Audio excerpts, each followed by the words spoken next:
I'm Elizabeth, 35 years old. I recently got married and I'm juggling work and household chores. My husband, Joseph, is a year older than me. And he's not only calm and kind, but also someone I can rely on. We work at the same company, and since we were once in a senior-junior relationship, we know each other's strengths and weaknesses. After getting married, Joseph and I moved in with my parents. Our family home is 2 stories and has many rooms. It's hard for my parents to manage the house alone, so we decided to live together and help my mother. My father and Joseph both work for major companies, and since they have business dealings, they're quite familiar with each other. I was worried that Joseph might get tired or feel awkward, but surprisingly, he gets along well with my father, and they often enjoy drinks together. After we started living as a family of 4, I began to help my mother with the housework, and I found some extra time, so I started a simple work-from-home job. I was thoroughly enjoying my peaceful married life. Then, one day, my brother Robert came home with his wife, Mary. They both looked tired, and we all warmly welcomed them. Our apartment burned down in a fire. Are you okay? It happened while we were out during the day, so no one was injured. Even the guy who was smoking in bed only suffered minor injuries. Everyone was relieved at my brother's words. But here's where the real story begins. Actually, we had our savings in the closet and it all burned up. We got the fire insurance, but it's still scary in an apartment where others might start a fire. We want to live in the single-family home.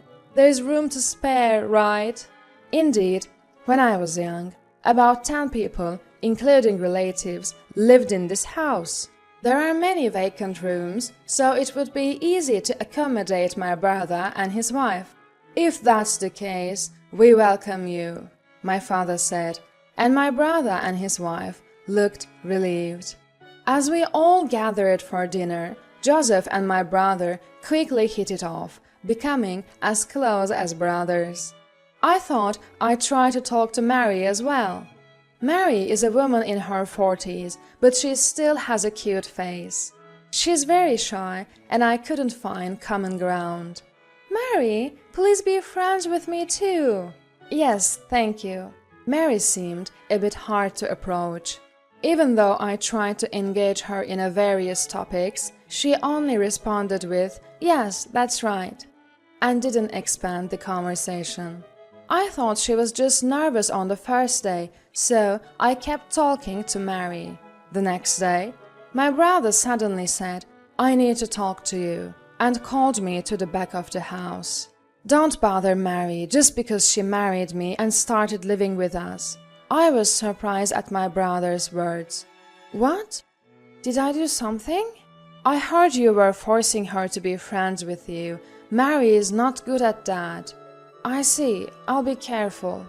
I felt lonely, but if Mary was uncomfortable, I couldn't help with it. From then on, I tried not to get too close to Mary. I would talk to her if necessary, but otherwise I wouldn't. I have that kind of relationship with my father, so I thought that distance would be fine with Mary too. Then Mary started to approach me. Hey, are you ignoring me? No, I'm not ignoring you. But you said you wanted to be friends, and now you're not coming near me. But my brother told me... As I explained what was said, Mary chuckled. If you act too unnaturally, next time I'll cry that you're ignoring me, she said, and then left the scene. I was in panic. I've met various people before, and some were unpleasant. In those cases, I've always kept my distance and handled the situation.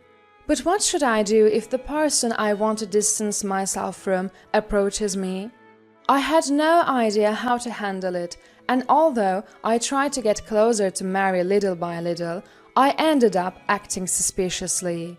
Then my brother said to me, "Hey, I heard you ignored Mary. accept her as family. No, I want to be friends with Mary, but Mary... I heard you are blaming everything on Mary. I don't believe your story. As my brother turned his back and walked away, tears welled up in my eyes. How can I make him believe me? After some thought, I decided to record Mary's words. Soon after, Mary approached me. I had a voice recorder hidden in my pocket, so I was fully prepared. Elizabeth, can't you do better? I'm just saying to close the distance. You act so strange when I approach.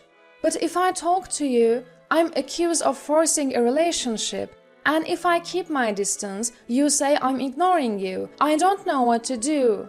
Just do as I say. If you quietly listen and obey, I won't say anything. Mary chuckled and went somewhere. Afterward, as expected, my brother came and said, "What did you do to Mary? She was crying that you were harsh to her." Until now, I had only felt bad, but now I was prepared. Listen to this recording first. I took out the voice recorder and played the conversation between Mary and me. But my brother criticized me for recording it. You think you're right by doing something so sneaky. What? Recording a conversation is the lowest. You're not recording now, are you? No, I'm not. Empty your pockets. I showed that my pockets were empty. I wouldn't record my own brother. So you think it's okay to record Mary because she's lying? But Mary lies. Mary is my wife. I understand if you're upset that a stranger has come in, but you're an adult, so stop acting like a child. My brother gave me a cold look and left. I was only hoping to resolve things here, so the shock was great. I knew I couldn't let things continue like this, so I decided to consult with my parents and Joseph. I was a little scared, but I let everyone listen to the voice recorder. I thought they would blame me for recording, like my brother did, but they said, "I've also felt suspicious of Mary. What is Robert doing while his sister is suffering? Yes, that girl pretends to do housework but slacks off. She's a cunning child." My parents listened seriously to my story and voiced their dissatisfaction with Mary. Robert blamed me for recording. He said I was sneaky. Then Joseph tightly grasped my hand. "Elizabeth must have felt so hurt by Mary, right? You wouldn't have recorded anything if she hadn't treated you like that. Don't worry. I'm on your side, Elizabeth." Hearing Joseph's kind words, I broke down in tears of relief. Afterward, my father and Joseph seemed to have talked to my brother. When they explained that Mary was also at fault, my brother had no choice but to agree. And on the surface, my brother and I made up, but I had lost my trust in him. In the past, my brother was always on my side, no matter what. I understand that his wife Mary is important to him now, but I can't trust him anymore since he blamed me, even though it was clear that Mary was at fault. After that, Mary continued to target me, telling my brother behind my back, "Elizabeth did this," every time something happened. The problem surfaced, my brother blamed me, and I denied it. Then my parents and Joseph would defend me, and this cycle repeated. After this happened several times, my brother glared at me with hateful eyes and yelled at my parents and Joseph. "You are defending her? I am disappointed in you, Dad, Mom, and Joseph." Mary stood behind my brother with a victimized expression, and the rest of us were dumbfounded by her. I then started to stay in my room because I had work from home. My mother said, "You don't have to do housework, Elizabeth. Stay away from Mary." At this time, my parents were also telling my brother and his wife to leave the house. "We can't keep people who cause problems in the house." "You mean Elizabeth, right? Kick Elizabeth out." "Are you serious? I'm talking about you too. I'm the eldest son and heir. It's natural for us to stay in this house, right?" "We don't need an heir in this house. I just want to live peacefully. It was fun when it was just the four of us, Robert, but everything changed when you came. I accidentally overheard my father and brother's conversation, and I began to think that if this problem continued, I should be the one to leave. Then, a decisive incident occurred. While I was working from home in my room on the second floor, I heard a loud noise as if something had fallen down the stairs. The stairs were right outside my room. Startled by the noise, I immediately opened the door. There, at the bottom of the stairs, Mary had fallen. "Are you okay?" As I rushed over, my brother quickly arrived and picked up Mary. Then Mary pointed at me and said, "Elizabeth, Me? I didn't do anything." But my brother wouldn't listen. What were you planning to do to Mary?" He came up the stairs, grabbed me by the collar, and yelled in my ear, "I can call the police, you know." I couldn't stop crying. I hadn't done anything, and felt so bad. Downstairs, Mary was sticking her tongue out at me while operating her mobile from her pocket. Probably, Mary had played a sound effect of something falling down the stairs at full volume. The sound was unnatural for something that had fallen. "Hey, Robert, I really didn't do anything. Instead, check Mary's mobile phone and see what Mary just did." "You are blaming Mary? You're the worst. Stay away from Mary. If you come near her again, I won't forgive you." My brother glared at me with eyes full of hatred. The brother who used to be so kind seemed like a stranger now. I realized that we could never go back to the good times we once had. Fortunately, Joseph believed my words. "Elizabeth wouldn't do something like that. Don't worry, I'm definitely on your side." Joseph's presence was incredibly reassuring. Of course, my parents were not fooled by Mary's deception either. I've fallen down those stairs before, but it never made that sound. And Mary didn't have a single scratch. It's unnatural. My father agreed with my mother. So we discussed and made a plan. First, to catch my brother and his wife off guard, Joseph and I left the house, bought a condominium near our workplace, and moved in. Unlike our family home, it was only a 3-room place, so cleaning was easier. After a while, my mother called, her voice filled with anger, and I had a feeling I knew what had happened. "That girl, now that you've left, she's saying I'm bullying her. I never bullied her, I just treated her formally, but Robert, I was hoping she would at least get along with Dad and Mom. We talked with Dad, and we decided to speed up our original plan. We've reached out our limit." From my usually gentle mother's raised voice, I could tell that Mary must have treated her terribly. My father forcefully pushed the plan forward, and they soon moved into our condominium. My father was furious, saying, "That guy's no longer my son. Joseph is my only son. Elizabeth married a good partner. I'm counting on you from now on." And he drank with Joseph to lift his spirits. Soon after, they put our family home up for sale and told my brother, "We've put the house up for sale. If you want to continue living there, buy it at the listed price. If you can't, leave by the end of the month. If you want to stay, buy it at the listed price." My brother's desperate voice came through the phone, not easily accepting my father's words. The family home sold for less than expected, but it still fetched around $27,000.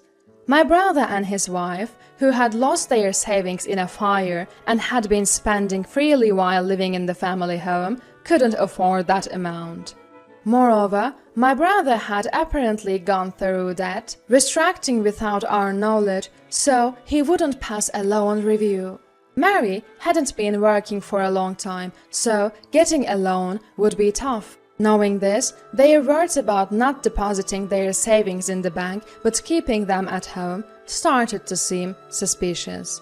Soon after, my brother came to us for help. We didn't intend to tell him our address, but my father was followed by my brother on his way home, and our location was discovered. However, none of us opened the door, and we responded through the intercom. My brother's face was haggard, and tears welled in his eyes. "I've been constantly blamed by Mary. Being told to do something about it. Since we got married, she's looked down on me. And if I don't follow her orders, she throws a fit. That's why I had to act that way towards Elizabeth. Please forgive me. I really don't think Elizabeth pushed Mary down the stairs."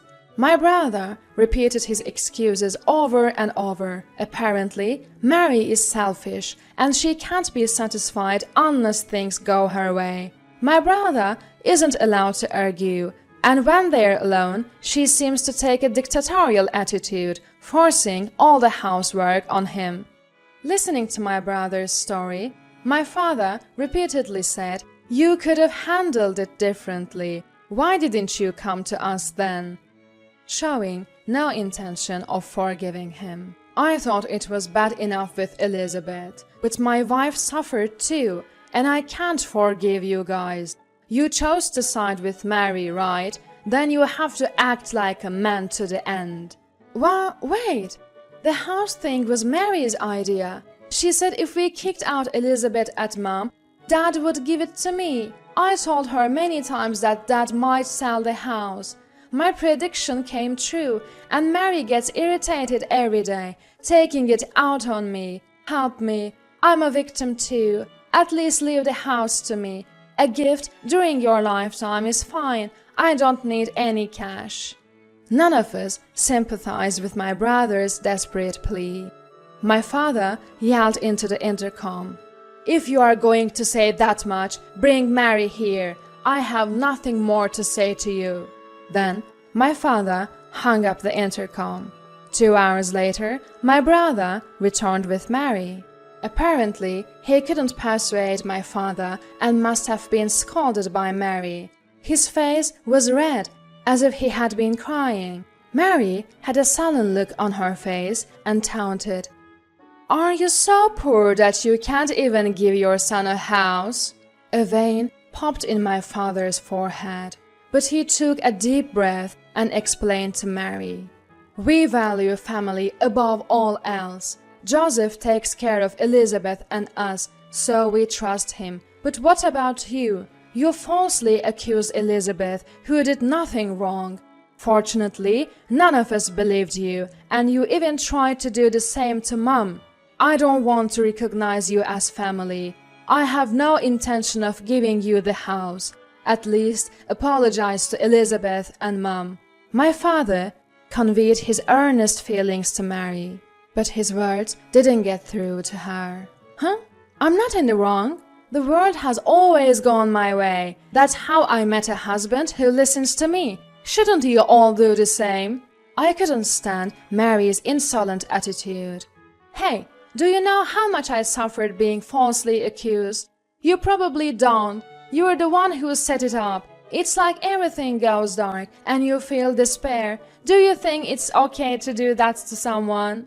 I'm the only one who's allowed to. It's always been that way." "Oh, really? Then there is not a single person around you who likes you, is there?" "Huh? There is. This guy." Mary pointed at my brother.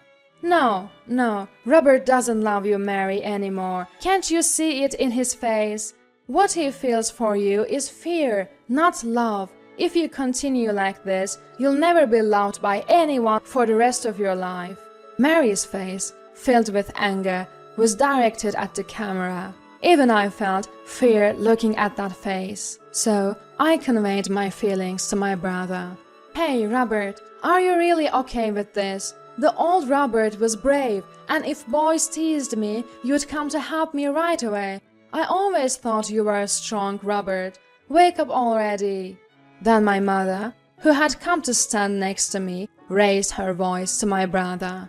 "I don't think of you as my son anymore. I believe you'll wake up. If you stay with Mary like this, you'll only get worse." While my mother was saying this, Mary looking confused, took my brother and left. Did my mother's words get through to him in the end? After that, my father really sold the house.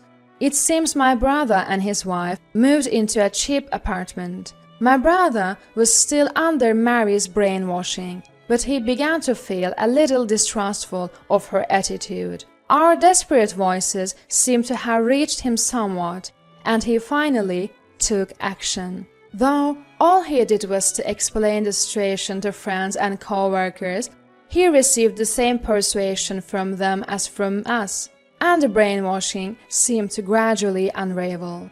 He finally understood how crazy Mary's words were. When he confronted Mary with a divorce, she demanded a lump sum payment of $90,000, and they began to argue, as my calmer brother told my mother over the phone. Divorcing over personality differences is difficult. It took my brother a year to finally divorce Mary. After the divorce, Mary's bad reputation spread, and no one wanted to deal with her. Apparently, she was already estranged from her parents and is leading a lonely life. I hope she never victimizes anyone like my brother again and stays quiet. After that, I returned to peaceful days. But because of Mary, I realized I could be falsely accused at any time, so I started taking measures to protect myself, like installing security cameras in the living room and entrance. Even if I can't trust my parents and Joseph, it doesn't mean that people coming from outside can be trusted. No one knows what can happen when. From now on, I'll research how to deal with false accusations so that my family doesn't suffer from them, and I'll teach everyone. I've decided to protect my family in this way. After all, I now have the most precious treasure to protect in my belly.